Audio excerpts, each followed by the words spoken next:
Evacuate, evacuate.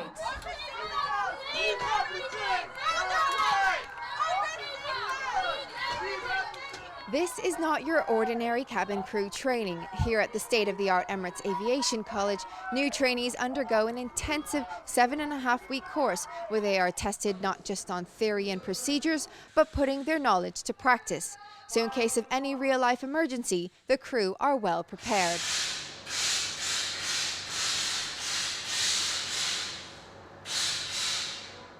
I think here at Emirates, incredibly well prepared. As you've seen, what we call the fidelity, the high fidelity of our evacuation trainers, they are real to life. We're very lucky that our shareholder, our owner, understands that if you're going to get the best in the air, you actually have to make sure that the people here on the ground have the best.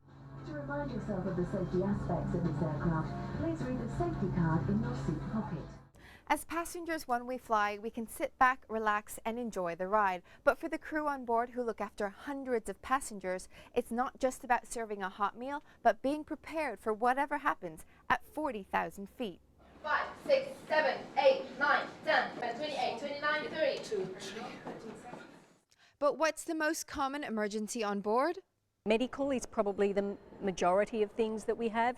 If you think about the fact that some of our flights can be 16 hours, a lot of things can happen. Emergencies, we've been very lucky. We have some things like rejected takeoffs and those sorts of things that many airlines have, but we really haven't had anything major. So the crew get to practice a lot of things that I hope and I know they will never ever have to deal with in real life. A 16-hour flight, 40,000 feet up in the air, changing time zones. Flying can be tough as a passenger, and it definitely isn't an easy job. But you'd never know by the number of worldwide applicants. In 2011, there were over 90,000 applicants, and only 4,000 were selected to join. Obviously the numbers we need is driven by the aircraft that we have coming. It's around about 5% who are actually successful. So the people who come are pretty amazing, and we go around the world. I think last year we went to 146 cities in 79 countries to look for our cabin crew. So they're a pretty special bunch of people.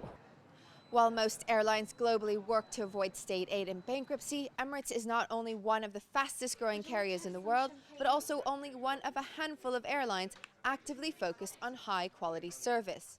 A lot of people, I don't believe, realise the depth of knowledge and skill that people need to become cabin crew. So for me, it's around that breadth and understanding that, for us as an airline, safety is at the heart of our operation. So we spend a lot of time with our crew looking at our emergency and safety procedures. They get trained in image and uniform, as I've said. We've talked about medical, obviously cabin service training, so making sure that they're delivering our wonderful product. We have an amazing product on board the aircraft in terms of food and beverage, and of course that needs to be delivered with grace and elegance and a fabulous smile and really friendly. The signature red hat, impeccable uniform and service with a smile, the Emirates flight attendant is unmistakable. But don't be fooled, these crew members are the products of a program that is almost as selective as Harvard. June Wrigley, Emirates 24/7.